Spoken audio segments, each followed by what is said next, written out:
Good morning student. Today we start some important formula for concentration. How to calculate concentration by different method.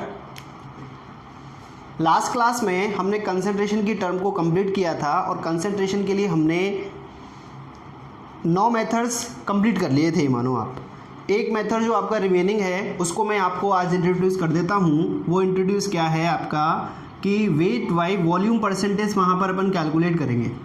Weight by volume मतलब यहाँ पर जो solute की amount होगा वो तो ग्राम वैल्यूज़ में होगा और जो सॉल्यूशन अमाउंट होगा that one present in ml condition and litre condition या फिर ये kg वैल्यूज़ में होगा, लेकिन स्मॉल अमाउंट ही यूज़ करते हैं इसलिए ग्राम और ml में ही ये वैल्यूज़ प्रेजेंट होंगी। उसके बेस पे उसका क्वेश्चन अपन सॉल्व कर सकते हैं। तो उसके लिए कोई ज़्यादा बड़ा इश्यू नहीं है कि हमने वो नहीं किया है, कोई इफेक्ट वाली बात नहीं है। उससे सिमिलरिटीज़ हमने 2 कंप्लीट कर चुके थे, एक मास परसेंटेज एक वॉल्यूम परसेंटेज, जहाँ पे दोनों चीज़ ग्राम में थी वो अपन ने कैलकुलेट कर लिया है। एक सेकंड हमने कंप्लीट किया था कि एक दोनों चीज़ वॉल्यूम की कंडीशन में थी, वो भी हमने वहाँ पे कंप्लीट किया था। क्लियर।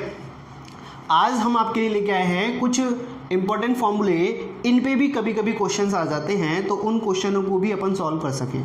इन जनरल फॉर्मूले हैं, कोई ज़्यादा हार्ड एंड फास्ट नहीं है। On according to your syllabus 12th class के अकॉर्डिंग चल रहे हैं अपन, तो 12th क्लास के सिलेबस के अकॉर्डिंग यहाँ पर ये कुछ जनरल फॉर्मूले यहाँ पर मैं आपको रिप्रेजेंट किए हैं। इनके बेस पे अपन को कुछ क्वेश्चन सॉल्व करने हैं, ठीक है ना। तो इसमें देखो आप लोग, आपको एक्सप्लेन हो रहा होगा सारी चीज़ें। वैसे हम सारी चीज़ पढ़ चुके हैं इनके बारे में भी कि मोलरिटी क्या होती है, नॉर्मलिटी क्या होती है, how to represented different concentration pattern. तो यहाँ पे आपको दिख रहा है फर्स्ट फॉर्मूले में m1b1 इक्वल टू m2b2। तो m1b1 क्या है यहाँ पर, m यहाँ पर मोलरिटी रिप्रेजेंट हो रही है, b1 यहाँ पर वॉल्यूम रिप्रेजेंट हो रहा है।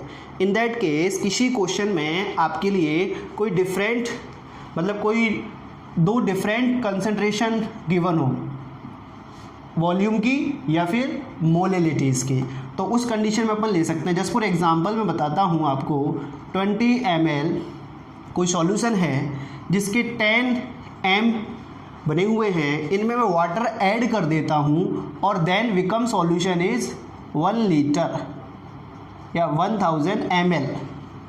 कोई 20 ml सॉल्यूशन था, कितने m का, 10 m का, उसकी कंसंट्रेशन हमने मतलब उसमें वाटर ऐड करके उसकी कंसंट्रेशन को डिक्रीज़ किया या इंक्रीज़ किया, वो अपन को कैलकुलेशन करनी है।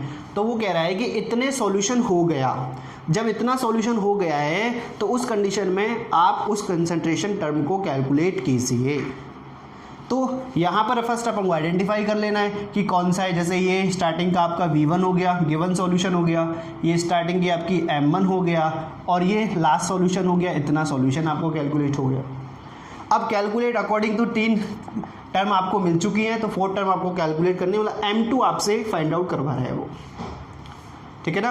1 लीटर सॉल्यूशन बिकम होने के बाद या बनने के बाद क्या यहाँ पर कंसंट्रेशन होगी उसको अपन को कैलकुलेट करना है। तो उस बेस पे अपन क्या कर सकते हैं, m1v1 equal to v2 and m1v1 upon v2 equal to m2 फॉर्मूले से अपन उसकी कंसंट्रेशन को कैलकुलेट कर सकते हैं। ऐसा कोई इफेक्ट वाली बात नहीं है या कोई ऐसा डाउट वाली कोई प्रॉब्लम्स नहीं है कि यहाँ पर यार इतना हार्ड एंड फास्ट को रूल हो गया है तो को प्रॉब्लम क्रिएट करे। कोई डिफरेंट सॉल्यूशन होंगे, उनकी अमाउंट वॉल्यूम जो है वो बढ़ेगा, किसी का डिक्रीज होगा, उस बेस पे अपन उसकी टर्म कैलकुलेट कर लेंगे, उसकी कंसंट्रेशन कैलकुलेट कर सकते हैं। It is possible. Same second फार्मूले में भी हो रहा है। सेकंड फार्मूले में कंडीशन देख रहे हैं, यहाँ पर मोलरिटी की कंडीशन थी तो यहाँ पर नॉर्मलिटी की कंडीशन है। ऊपर वाले में कैपिटल M रिप्रेजेंट हो रहा है, that is represent molarity, N में नॉर्मलिटी। सेम N का हो जाएगा सॉल्यूशन, N2 कैलकुलेट कर लोगे, सारी सिचुएशन ऐसी हो जाएगी। केवल और केवल किसके प्लेस पे आ जाएगा, वो M के प्लेस पे, नॉर्मलिटी के प्लेस पे आपको मोलरिटी और मोलरिटी के प्लेस पे नॉर्मलिटी यूज़ करना है। क्लियर। तो ये 2 फॉर्मूले आपको यहाँ पर लिख सकते हैं या इसको देख सकते हैं। अब बात आती है तीसरे फॉर्मूले की। तो तीसरा फॉर्मूला अपन देखें एक बार। तीसरा फॉर्मूले में अपन पहले तो आइडेंटिफाई करें कि क्या क्या है, उसके बेस पे अपन उसको एक्सप्लेन करेंगे। Molarity equal to percentage W/W D multiply 10 N upon MA। तो ये तो मास परसेंटेज है, आपको पता ही है, it is a mass percentage.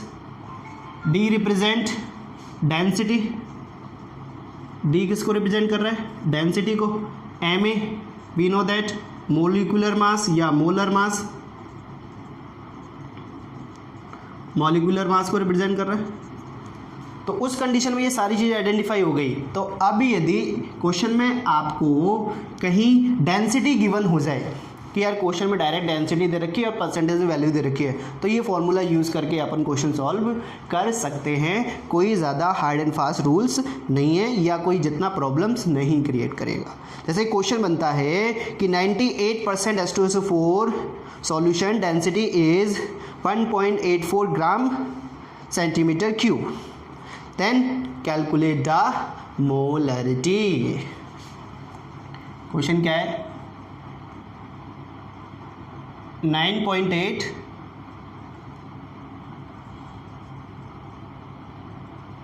H2SO4 solution, 9.8 H2SO4 solution density is, solution density is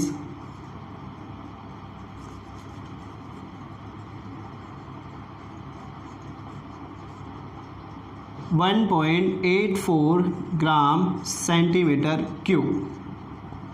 then what is the normality and molarity, दोनों को यूज़ कर लें। नॉर्मलिटी का फॉर्मूला भी नीचे भी है और मोलरिटी के, देन मोलरिटी ये कैलकुलेट करवा रहा है, ठीक है ना। 9.8 के प्लेस पे 98% यूज़ कर लेते हैं। Is it clear? अब इस कंडीशन में इस फॉर्मूले के यूज़ करके ऐसी कंडीशन आ जाए तो हम ये वाला फॉर्मूला यूज़ कर सकते हैं डायरेक्ट वे में। हालांकि वो भी यूज़ कर सकते हैं क्योंकि वहाँ पे अपन को मास परसेंटेज मोलरिटी के फॉर्मूले में वॉल्यूम कैलकुलेट करना पड़ेगा। तो वॉल्यूम के लिए अपन को डेंसिटी गिवन है, तो उस बेस पे अपन डेंसिटी का फॉर्मूला यूज़ करके वो भी कैलकुलेशन में यूज़ कर सकते हैं। लेकिन डायरेक्ट फॉर्मूला यदि हमारे पास है तो हम इसका यूज़ क्यों ना करें, जिससे बेटर भी है और टाइम सेविंग भी रहेगा। ये देखो कैसे होगा। फर्स्ट ऑफ ऑल देखो कितने ही परसेंटेज दे रखा है क्वेश्चन में, क्या क्या गिवन है। परसेंटेज में देखें तो 98%, तो W/W की वैल्यूज़ दे रखी है 98%। डेंसिटी आपको गिवन है, डेंसिटी कितनी है 1.84 gram centimetre cube. Is it clear? और MA की वैल्यू कैलकुलेट करवा रहा है, तो MA H2O4 के लिए 4H2SO4 MA इज़ 98। बस ध्यान रखना है कि मोलरिटी की कंडीशन में मॉलिक्यूलर वेट यूज़ करना है और नॉर्मलिटी की कंडीशन में आपको इक्विवेलेंट वेट यूज़ करना है। क्या यूज़ करना है? इक्विवेलेंट वेट यूज़ करना है या इक्विवेलेंट मास यूज़ करना है। क्लियर? ये ध्यान रखना है आपको। फॉर्मूला यूज़ कर दो, capital M equal to 98 multiply 1.84 multiply 10 upon 98। तो 98 से 98 कैंसिल हो गया, आंसर आ गया कुछ आपका, मल्टीप्लाई करेंगे तो 18.4 समथिंग आंसर आ गया। मोलरिटी कितनी आ गई आपकी? 18.4 समथिंग मोलरिटी आई आपकी। Is it clear? ये आपकी मोलरिटी हो गई। सेम कंडीशन यदि मैं नॉर्मलिटी कंडीशन में यूज़ करूँ तो नॉर्मलिटी कंडीशन में 98 तो सेम है, ये 1.84 एज इट इज़ ही रहेगा, कोई प्रॉब्लम नहीं है, 10 यहाँ रहेगा ही। अब 98 के प्लेस पे आपका इक्विवेलेंट मास यूज़ करना पड़ेगा। इक्विवेलेंट मास कैलकुलेट करें तो 2 से डिवाइड होगा, ये डिवाइड होगा तो 49 आएगा, ये यहाँ पे ये 2 से कैंसिल आउट हो जाएगा। Then you got the answer is, यहाँ 84 आ रहा था, यहाँ पर 36.8 समथिंग आंसर आ जाएगा। मतलब नॉर्मलिटी कुछ इस टाइप की आ जाएगी। ये आपकी मोलरिटी हो गई, ये आपकी नॉर्मलिटीज़ हो गई। क्लियर? तो इस बेस पे भी आप क्वेश्चन सॉल्व कर सकते हो, ज़्यादा इश्यू वाली बात नहीं है, या कोई ऐसा कन्फ्यूज़न क्रिएट नहीं करें कि जिससे थोड़ा सा आपको लगे कि यार ये भी फॉर्मूला यूज़ हो रहा है वो भी हो रहे हैं, तो ऐसे कहाँ तक यूज़ करेंगे, नहीं कोई प्रॉब्लम नहीं है। तो देख लें एक बार, फिर एक लास्ट फॉर्मूला आपको एक्सप्लेन करता हूँ, फिर अगले टॉपिक पे चलेंगे अपन। देखो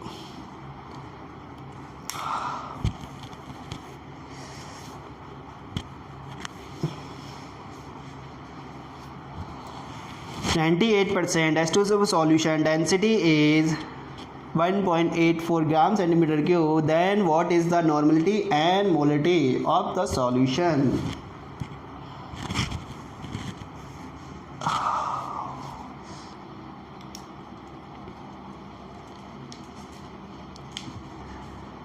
देखो हम लोग भी गर्मी में आपके लिए मेहनत कर रहे हैं, तो I hope you also do hard work. Next पे चलें, तो नेक्स्ट की बात करते हैं। नेक्स्ट क्वेश्चन है, मतलब नेक्स्ट फॉर्मूला है आपका, देखो normality is equal to molarity multiply MA upon EA, ये फॉर्मूला। तो इस फॉर्मूले बेस पे अपन को आगे क्वेश्चन सॉल्व करना है।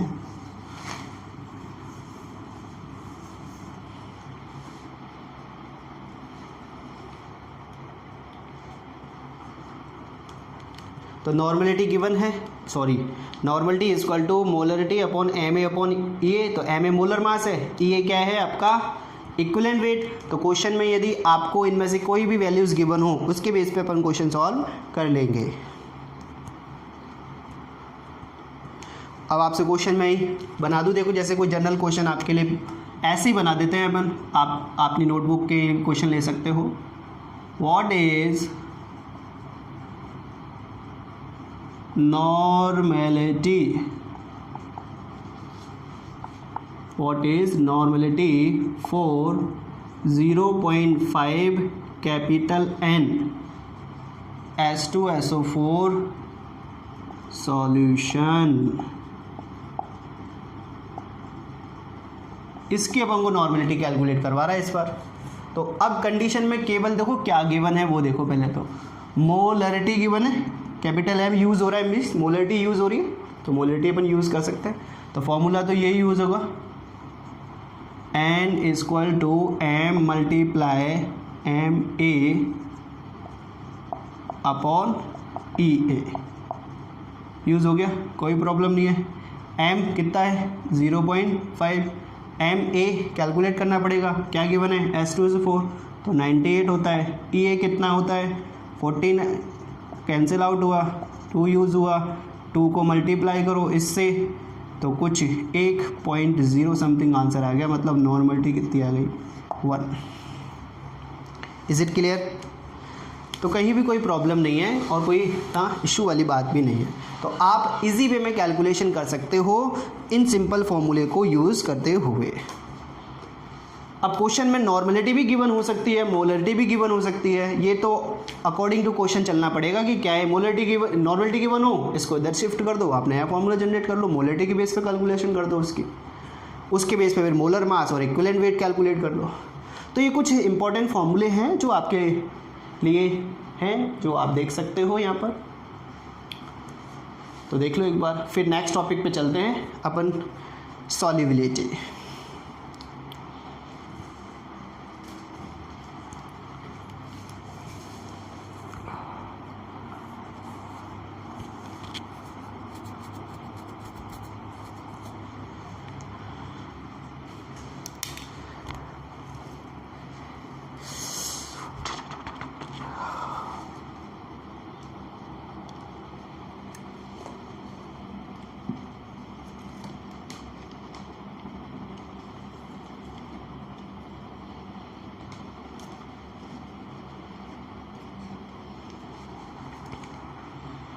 लिख लिया, चलिए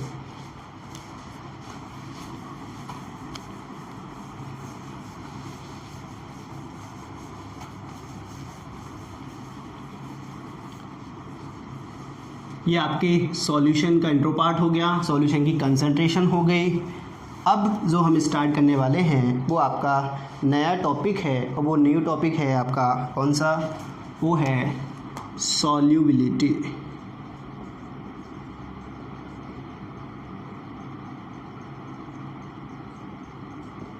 solubility, what is the solubility? देखो सॉल्युबिलिटी मीन्स होता है कि किसी सॉलिड पार्ट का, सॉलिड पार्ट, अब वो सॉलिड पार्ट आपका कोई सा भी हो सकता है, सॉलिड भी हो सकता है, लिक्विड भी हो सकता है एंड गैस भी हो सकता है। तीनों पोर्शन में से सॉलिड कौन सा होता है, लेकिन आपका जो सॉल्वेंट है वो कौन सा होगा, केवल और केवल लिक्विड होगा। मैंने आपको स्टार्टिंग के लेक्चर में आपको एक चार्ट फॉर्मेशन करके आपको बताया कि इस चैप्टर में हम क्या क्या स्टडी करेंगे, उसका पूरा एक्सप्लेनेशन मैंने आपको कंक्लूजन फेम में वहाँ पर एक बार एक्सप्लेन कर दिया था।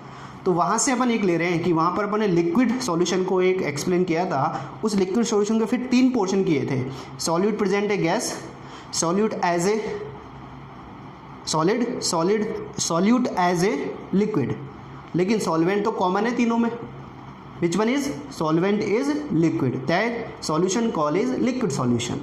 Is it clear? तो उस कंडीशन में हम देख रहे थे कि सॉल्युबिलिटी की कंडीशन में हम किसी गैस को भी डिसॉल्व करेंगे, किसी सॉलिड पार्ट को भी डिसॉल्व करेंगे, किसी लिक्विड पार्ट को भी डिसॉल्व करेंगे।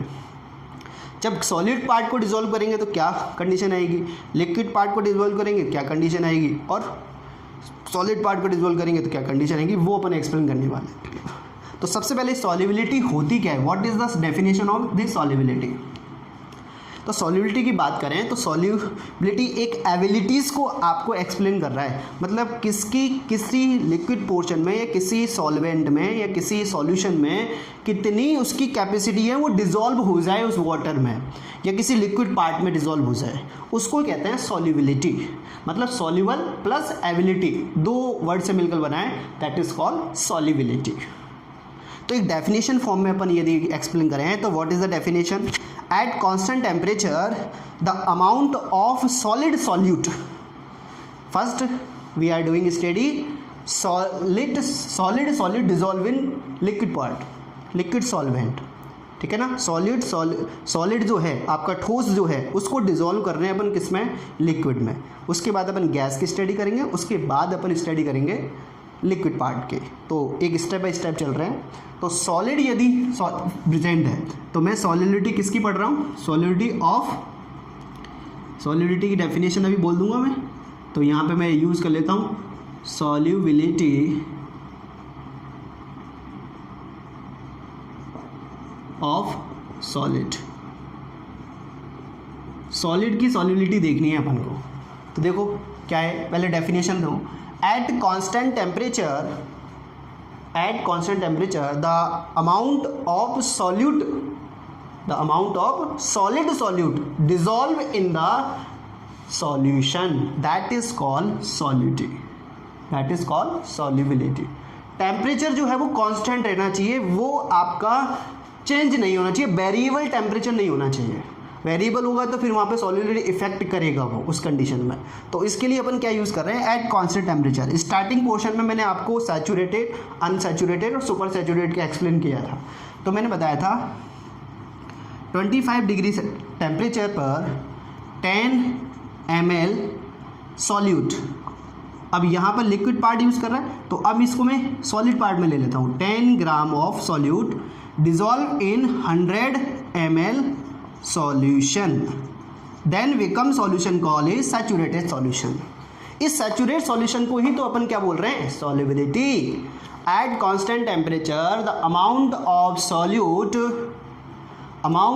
Solid solute present in solution या 100 ml of solution, that is called solubility. अब सॉल्युबिलिटी हम किसको यूज़ किया है, सॉलिड को। अब सॉलिड की सॉल्युबिलिटी को कुछ फैक्टर इफेक्ट करते हैं। देखो कोई भी अमाउंट यदि या कोई भी सॉलिड अपन डिसॉल्व करेंगे तो उसकी कंडीशन में अपन बात करें तो उसके लिए चाहे वो गैस हो चाहे वो लिक्विड हो, उसके लिए अपन कुछ फैक्टर की स्टडी करेंगे। तो वो फैक्टर्स क्या हैं वो एक बार देख लेते हैं, एक एक से एक्सप्लेन करते हैं सबको आपके लिए। Solubility of solid in solution या इन सॉल्वेंट या किसी वाटर की यूज़ कर लेता हूँ। तो फैक्टर देख सकते हैं अपन, तो मैं लिख देता हूँ यहाँ पर factor affecting of solubility. Factor affecting of solubility.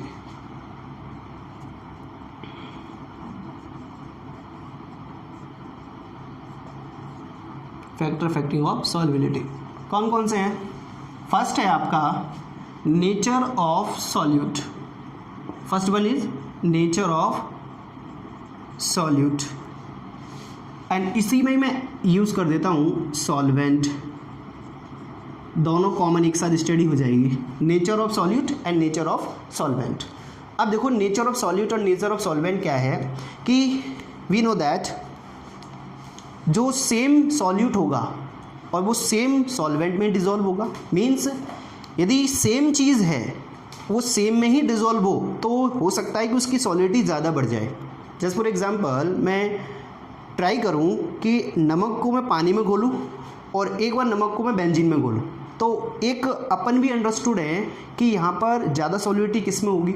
Well known है वाटर में ही होगी, क्योंकि वहाँ पर एक फैक्टर काम करता है like dissolve like. Like dissolve like means कि जैसा आपका सॉल्यूट है ना वैसे ही आपका सॉल्वेंट भी होना चाहिए. Then increase the solubility. Is it clear? आपका सॉल्यूट पार्ट जैसा है वैसा ही यदि आपका सॉल्वेंट पार्ट भी है then you increase solubility of solid particles. तो मैं यहाँ पर आपके लिए एक्सप्लेन करूँ तो एक जो कोटेशन चलता है वो क्या है? Like dissolve like. Like dissolve like quotation के बेस पे अपन एक्सप्लेन कर सकते हैं. या हिंदी में मैं एक लैंग्वेज में बोलूँ तो मैं एक सिंपल लैंग्वेज में बोल सकता हूँ समान समान को घोलता है. Means like dissolve like. जैसा आपका सॉल्यूट है वैसे ही आपका सॉल्वेंट भी होगा, तो दोनों के नेचर एक जैसे होंगे और दोनों के नेचर एक जैसे होंगे तो वेल नोन है उसकी सॉल्युबिलिटी वहाँ पर बढ़ जाएगी. जस्ट फॉर एग्जांपल NaCl कोई शुगर पार्टिकल एक्सेट्रा में यूज़ करूँ, मैं एथेनॉल यूज़ कर लूँ, they all are dissolve in water. They all are dissolve in water. Why? Because they all are polar solute and water is polar solvent. तो like dissolve like पे work किया नहीं किया? Polar ही solute है और polar ही solvent है, तो like dissolve like पर एक वर्क फॉर्मेशन हो रहा है यहाँ पर. Then these component are more soluble in water. NaCl sugar particles या कह सकते हैं इथेनॉल, ये क्या हो सकते हैं? इनमें जाके आयनाइज्ड हो जाते हैं. आयनाइज मीन्स NaCl इसमें जाके आयनाइज हो जाएगा, ये एथेनॉल है इसमें जाके आयनाइज हो जाएगा. शुगर जो आयनाइज नहीं होगा लेकिन ये इसमें आसानी से डिज़ोल्व है बिकॉज पोलर सॉल्यूट है और ये पोलर सॉल्वेंट है. इसके साथ कुछ बॉन्डिंग फॉर्मेशन होगी, वो बॉन्डिंग फॉर्मेशन भी अपन कह सकते हैं कि यहाँ पर सॉल्युबिलिटी को इंक्रीज करती है. Is it clear? तो यहाँ पे आपको ध्यान रखना है ये सब कंपोनेंट जो है इसमें डिज़ोल्व है, लेकिन they all are not dissolve in benzene या लेस सॉल्युबल है इन द बेंजीन में. क्यों है? क्योंकि benzene is a non polar solvent. Benzene is the non polar solvent. तो जब नॉन पोलर सॉल्वेंट है तो नॉन पोलर में पोलर थोड़ी डिजोल्व होगा, इसमें तो नॉन पोलर सॉल्युबिलिटी चाहिए. Is it clear? They all are dissolve in water but they are all are not dissolve in benzene because benzene is a non polar, water is a polar solvent. But मैं इस case की बात करूं कि इसमें मैं dissolve कर रहा हूं तो मैं नेफ्थलीन एंड एंथ्रासीन का यूज़ कर सकता हूं. नेफ्थलीन एंड एंथ्रासीन जो कंपोनेंट है ना, it is called naphthalene and it is called anthracene. It is called naphthalene, it is called anthracene. They both are dissolved in the benzene, but they both are not dissolved in the water. Is it clear? Means ये naphthalene और anthracene जो हैं ये दोनों क्या हैं, non polar हैं, non polar solute हैं, they both are non polar solute, so they dissolve only in benzene. तो माइंड में सेट हुआ कुछ कि पोलर सॉल्यूट डिजॉल्व होगा पोलर सॉल्वेंट में, नॉन पोलर सॉल्यूट डिजॉल्व होगा नॉन पोलर सॉल्वेंट में, एंड पोलर नॉन पोलर में डिजॉल्व नहीं होगा और नॉन पोलर पोलर में डिजॉल्व नहीं होगा। तो एक साइक्लिक रिंग में मैंने आपको बता दिया कि यहाँ पर हम कह सकते हैं they NaCl sugar ethanol dissolve in water, बस naphthalene anthracene dissolve in benzene, because like dissolve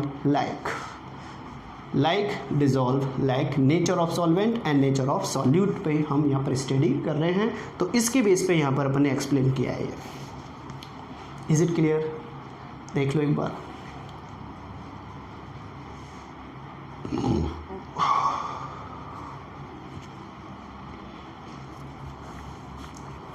आपको कोई प्रॉब्लम या कोई डाउट्स या कोई कमेंट्स आपके हैं तो आप कमेंट्स बॉक्स में जाके कमेंट्स दे सकते हो, आपके सजेशन भी आप दे सकते हो।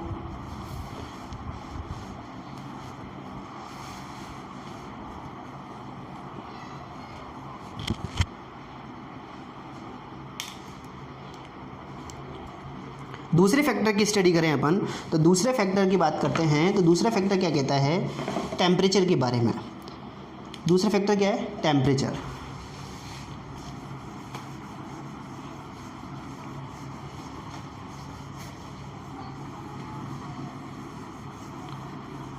सॉलिड की सॉल्युबिलिटी पढ़ रहे हैं इन द वाटर या इन द कोई लिक्विड सॉल्यूशन में, तो उसकी कंडीशन में अपन दूसरा फैक्टर जो है that one is temperature.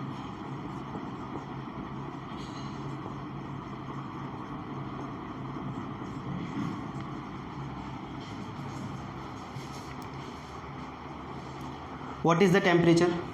Temperature कैसे रिप्रेजेंट करता है या कैसे इफेक्ट करता है वो देख लेते हैं एक बार।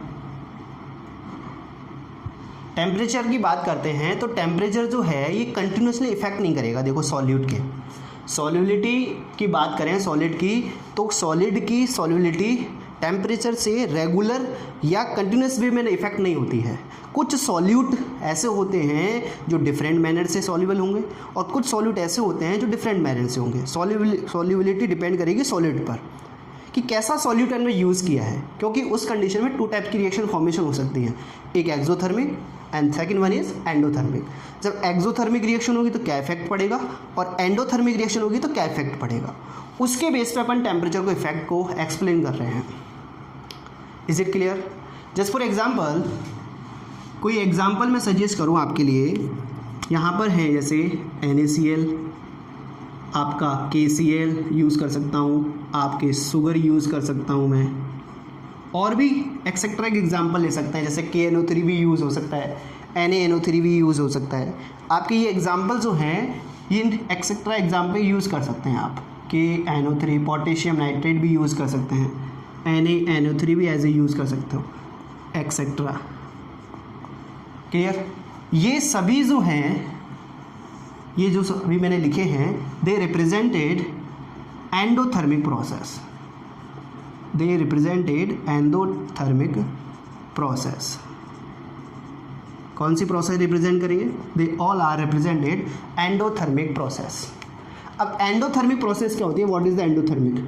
एंडोथर्मिक मीन्स होता है कि in which reaction when energy absorb that reaction call is exothermic reaction and that process call is exothermic process. So when they dissolve in the water and in any solution they absorb some amount of energy. जब कुछ amount energy का release करेंगे ना तो इनके जो bond है ना वो ब्रेक होंगे। वेल नोन है एनर्जी अमाउंट, जैसे मैं इस मार्कर को हीट दूं तो वेल नोन है इसकी एनर्जी अमाउंट यहाँ पर ये एब्जॉर्ब करेगा और यहाँ के जो पार्टिकल्स हैं वो डिस्टेंस मेंटेन करेंगे और बॉन्ड ब्रेक होने लग जाएंगे, तो इसकी सॉल्युबिलिटी बढ़ जाएगी टेम्परेचर बेस पे। क्यों? क्योंकि नेचर है इनका सबका, नेचर क्या है? एक्सोथर्मिक एंडोथर्मिक रिएक्शन रिप्रेजेंट करेंगे। Is it clear? तो अब इस कंडीशन में टेम्परेचर आप बढ़ाओगे तो टेम्परेचर बढ़ाने से होगा क्या कि वहाँ पर एंडोथर्मिक प्रोसेस है और टेम्परेचर अपन इंक्रीज करेंगे तो टेम्परेचर इंक्रीज करने से क्या होगा, इनकी सॉल्युबिलिटी बढ़ेगी। क्यों बढ़ेगी? क्योंकि ये कौन सी रिएक्शन रिप्रेजेंट कर रहे हैं, एंडोथर्मिक। एंडोथर्मिक रिएक्शन में एनर्जी एब्जॉर्ब होती है, दे एब्जॉर्ब एनर्जी, एब्जॉर्ब करेंगे एनर्जी को। एब्जॉर्ब करेंगे तो जो बॉन्ड फॉर्मेशन हो रहा है बिफोर, तो वो बॉन्ड ब्रेक होगा और जब ब्रेक होगा तो वहाँ पर वो पार्टिकल्स फॉर्म में जनरेट होगा और जनरेट होकर सॉल्युबिलिटी को इंक्रीज करेगा। क्लियर? तो इनके फैक्टर ध्यान रखना, endothermic directly proportional to solubility.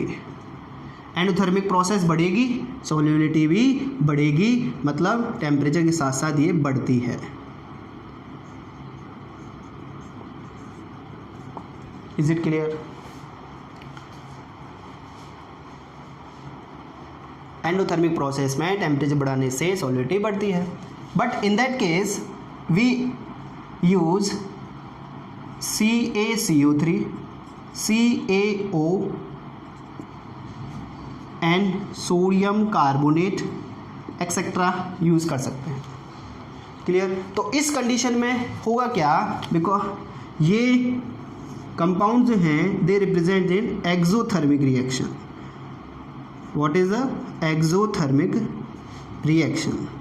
Exothermic process है। एक्सोथर्मिक में क्या होगा, एक्सोथर्मिक में हमेशा एनर्जी रिलीज होती है, मतलब यहाँ से एनर्जी रिलीज होगी, रिलीज एनर्जी। जब एनर्जी रिलीज हो रही है तो टेम्परेचर को इंक्रीज करेगी किसी रिएक्शन में, और जो टेम्परेचर को इंक्रीज करेगी उस कंडीशन में आपने टेम्परेचर और बढ़ा दिया तो बढ़ाने से होगा क्या, उसकी सॉल्युबिलिटी डिक्रीज हो जाएगी। क्यों? क्योंकि ऑलरेडी उसका टेम्परेचर ज़्यादा है। कंडीशन, क्योंकि वो रिएक्शन में एनर्जी को रिलीज कर रहा है, कोई दे थोड़ी रहा है, कोई ले ही नहीं रहा, तो उस कंडीशन में क्या, सब रिलीज करेंगे। जब ये डिसॉल्व होंगे किसी सॉल्वेंट में, then become exothermic process. Exothermic process means energy amount release होगा। एनर्जी अमाउंट जब रिलीज हो रहा है तो उस कंडीशन में होगा क्या, टेम्परेचर आप बढ़ा दोगे तो बढ़ाने से होगा कि रिएक्शन जो बैकवर्ड साइड शिफ्ट हो जाएगी, प्रोडक्ट टू रिएक्टेंट। अब प्रोडक्ट टू रिएक्टेंट फॉर्मेशन होना मीन्स सॉल्युबिलिटी डिक्रीज होना। इसमें टेम्परेचर क्या हो रहा था, रिएक्टेंट टू प्रोडक्ट कन्वर्ट हो रहा था, उसमें टेम्परेचर बढ़ा रहे हो तो स्पीड बढ़ रही थी, क्योंकि एक्सोथर्मिक रिएक्शन एंडोथर्मिक रिएक्शन है। In this case exothermic reaction है, एनर्जी अमाउंट पहले ही ज़्यादा है, टेम्परेचर और इंक्रीज कर दिया। जब इंक्रीज कर दोगे तो बैकवर्ड साइड रिएक्शन हो जाएगी, इनकी सॉल्युबिलिटी डिक्रीज हो जाएगी। तो exothermic process indirectly proportional to solubility. Clear? यहाँ पर एक्सोथर्मिक जितनी ज़्यादा रिलीज करेगा सॉल्युबिलिटी उतनी ही कम हो जाएगी। तो ये आपका एक फैक्टर हो गया, ध्यान रखना इंपॉर्टेंट है। एक्सोथर्मिक और एंडोथर्मिक, एंडोथर्मिक और एक्सोथर्मिक दोनों ही आपके किस टाइप से इफेक्ट करेंगे वो आपको बताना पड़ेगा। तो देख लें एक बार आप।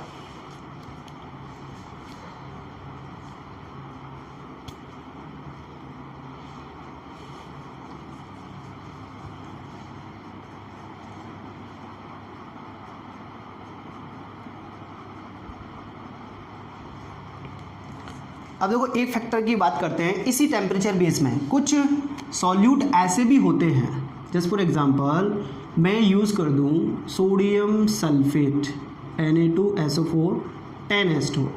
ये क्रिस्टल फॉर्म में प्रेजेंट है और क्रिस्टल फॉर्म में इसका नेचर है कि टेम्परेचर बढ़ने से इसकी सॉल्युबिलिटी बढ़ती है पहले, फिर टेम्परेचर के बढ़ने से इसकी सॉल्युबिलिटी डिक्रीज हो जाती है। तो अफेक्ट पड़ा ना, डिफरेंट सॉल्यूट हैं, डिफरेंट सॉल्युबिलिटी रिप्रेजेंट कर रहे हैं, नहीं कर रहे हैं। यहाँ पर सॉल्युबिलिटी इंक्रीज हो रही थी, यहाँ सॉल्युबिलिटी डिक्रीज हो रही थी। ये टेम्परेचर के साथ बढ़ता है, then increase temperature solubility decreases. तो अलग अलग डिफरेंट हैं। तो ये क्रिस्टल फॉर्म में है, इसको बेस पे अपन भी एक्सप्लेन कर सकते हैं। अब यहाँ पर मैं तीनों को यदि लेकर एक ग्राफ प्लॉट में समझाऊँ तो देखो क्या होगा आपके लिए ग्राफ। यहाँ पे मैं यूज़ कर रहा हूँ सॉल्युबिलिटी और यहाँ पे यूज़ कर रहा हूँ मैं टेम्परेचर।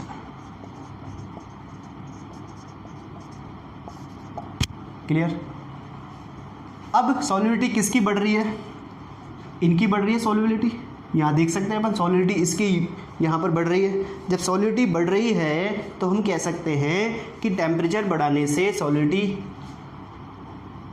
बढ़ेगी। जैसे जैसे टेम्परेचर मैंने इंक्रीज़ किया सॉलिडिटी बढ़ती चलेगी। एक फिक्स पॉइंट ले लेते हैं, ये देखो। तो ये सभी प्रोसेस कौन से हो जाएंगे? Endothermic process. Which one is, यहाँ पर मैंने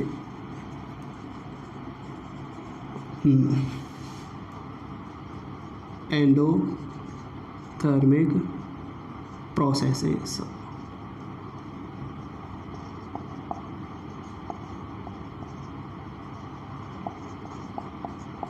एंडोथर्मिक प्रोसेस में सॉलिडिटी हमेशा इंक्रीज होगी। अब एक्सोथर्मिक प्रोसेस की बात करें तो एक्सोथर्मिक में सॉलिडिटी डिक्रीज हो जाएगी। टेम्परेचर बढ़ने से इनकी सॉलिडिटी डिक्रीज होगी। तो ये आपका कौन सा हो गया? Exothermic.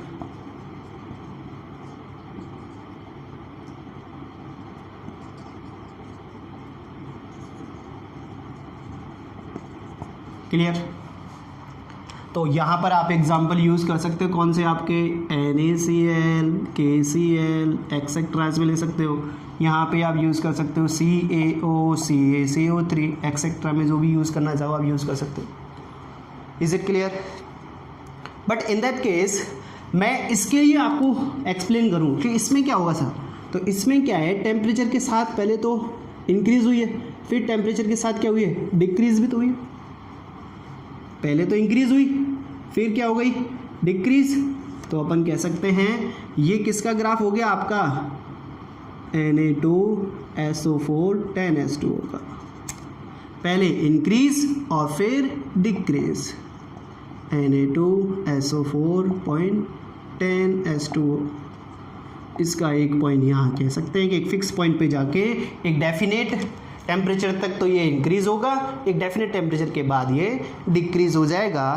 That is called solidity of solid in the solvent, liquid solvent. Is it clear? तो ये आपका एक सॉल्युबिलिटी का प्रोडक्ट पोर्शन था जो कि हमने स्टडी किया है। सॉलिड पार्ट को डिसॉल्व कर रहे हैं किसी लिक्विड पार्ट में, ठीक है ना। अभी हम गैस की भी स्टडी करेंगे और लिक्विड पार्ट की तो स्टडी करेंगे ही, क्योंकि हम पढ़ रहे हैं सॉल्यूशन वाला चैप्टर। तो वो अभी 2 पोर्शन अभी रिमेनिंग है। इसके बाद हम नेक्स्ट लेक्चर में स्टडी करने वाले हैं आपकी solidity of gas in liquid. अब आपसे पूछे कि सर प्रेशर का इफेक्ट भी एक्सप्लेन करो। प्रेशर सॉलिड पार्टिकल पर इफेक्ट नहीं करता है। Pressure not affected